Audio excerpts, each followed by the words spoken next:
Back to my channel. আমার চ্যানেলে সবাইকে স্বাগত। আজকে একটা নতুন ব্লগ নিয়ে হাজির হয়েছি, তো তোমরা দেখতে থাকো।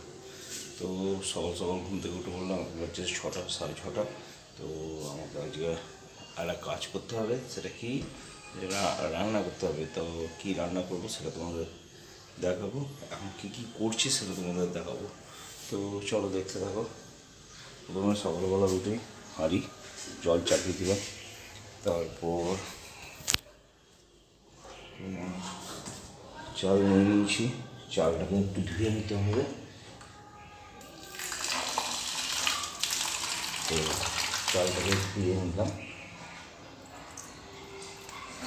এরপর চালটাকে ছেড়ে দেবো।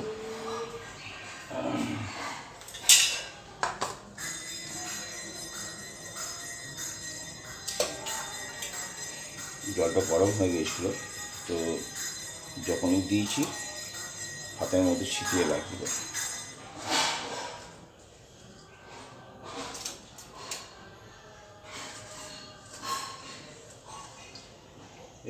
চালটা ছেড়ে দেওয়ার পর ঢাকাটা একবার ফুটে যাবে, তারপর গ্যাসটাকে বন্ধ করে দেবো। ভাতটা অটোমেটিক তারপর ভেতরে মানে হিটে হয়ে যাবে, ওর যে স্টিম আছে সেই স্টিমটাতেই হয়ে যাবে।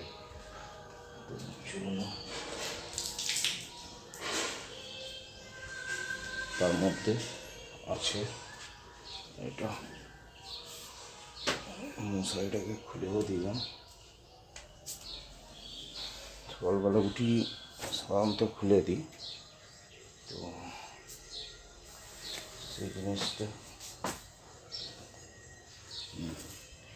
জানলাগুলো এখনই রোদ চলে এসে ঘরটাকে পুরো হিট করে দেয়, তো জানলাগুলো ওই জন্য বন্ধ করে দিয়েছি।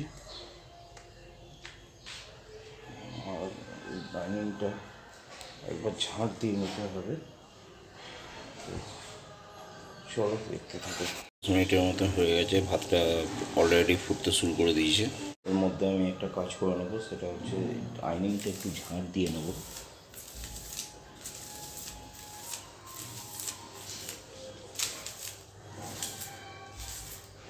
ঘরগুলো একবার করে একটু করে ঝাঁট দিয়ে নিই সকালবেলায়।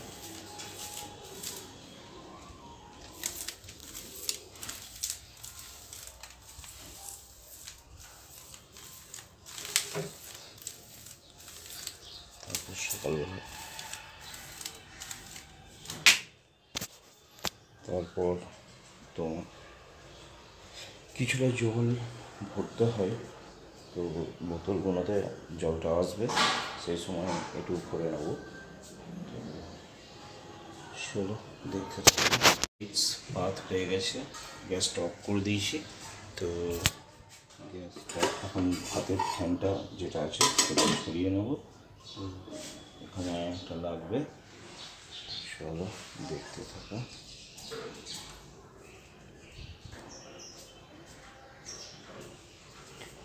সাধারণত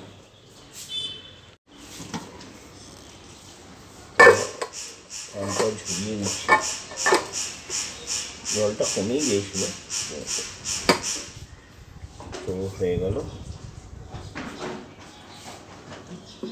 পর যখন দুপুরবেলা আসবো তখন ভাতটা তখন একটা ডিম ভেজে নেবো, আর একটা কিছু তৈরি করে নেবো।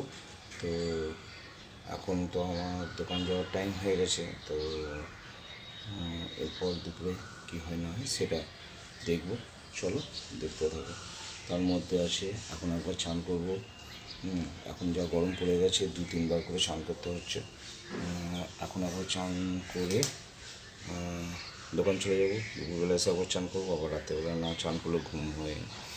তো যথারীতি তখন আবার দুপুরবেলা আবার চান টান করে আবার ঠাকুরকে জল দেওয়া, তুলসী গাছে জল দেওয়া, এইগুলো করতে হয়।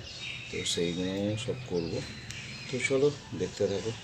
না তো আমি বাড়ি চলে এলাম দোকান থেকে, তখন কড়াইটা চাপিয়ে দিয়েছি, তেল লঙ্কা ভাজবো আর ডিম ভাজবো। আর তার মধ্যে একটা পেঁয়াজ আছে, পেঁয়াজটা কেটে নেবো। তো দেখাচ্ছি পেঁয়াজটা করে কাটবো। তো বটি দিয়ে পেঁয়াজ কাটতে আমার একটু অন্যরকম লাগে, তো আমি দিয়ে ছুরি দিয়েও কাটতে আমার সুবিধা হয়, যার জন্য আমি ছুরিটা ব্যবহার করি। পূজা থাকলেও বটিটা ব্যবহার করে।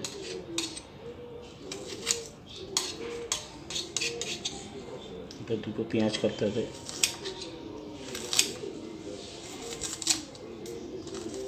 আমার সাধারণত কী হয়,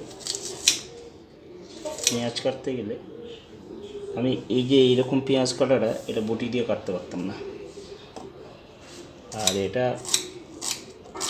আমার ছুরিতে একটা অভ্যাস হয়ে গেছে।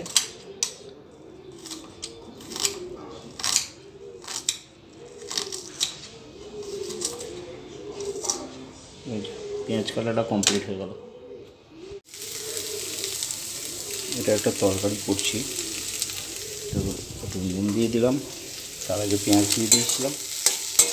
তো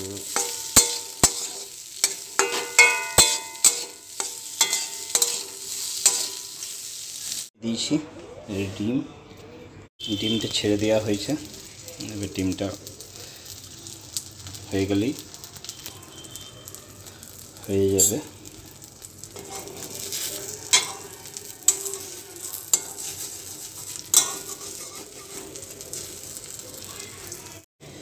তো ডিমটা ছেড়ে দিয়েছি, ওইদিকে একটা তরকারি করে নিলাম। ডিমটা উল্টাতে হবে, ডিমটা কেমন করে উল্টাবো সেটা তোমাদের দেখাচ্ছি।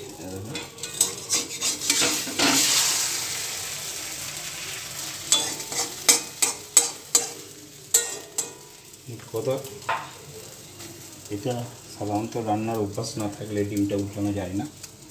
তো যাই হোক, আমার একটু রান্নার অভ্যাস আছে ছোটোবেলায়। আমরা ছিলাম 3 ভাই মা। তো আমরা ছোটোবেলায় মা আমাদেরকে বলতো এটা কর ওটা কর রান্নার ব্যাপারে। তো আমরা সেই সময় সেই জিনিসটা করতাম। তো সেই সময় শেখা ছিল বলে আজকে এটা কমপ্লিট করতে পারছি। তো এই জন্য সম্ভব হয়েছে। তো এটা হয়ে গেলেই আমি এবার চান টান করে এসে ভাতটা খেয়ে নেবো, তো রেডি হয়ে যাবে। আর হচ্ছে অরুণাক্ষী আজকে একটা ড্যান্সের প্রোগ্রাম আছে, ওখানে কমপ্লিট করে তারপর বাড়ি আসবে। আজকে রাতেই চলে আসবে। তো রাতে কিছু না কিছু একটা খাবার নিয়ে আসবে। চলো, ডিমটা হয়ে গেছে, এটা অফ করে দিই। তো লাস্টে বলবো, যদি ভিডিওটা ভালো লেগে থাকে লাইক কমেন্ট শেয়ার করে, পারলে চ্যানেলটা সাবস্ক্রাইব করে নাও। জয় হিন্দ।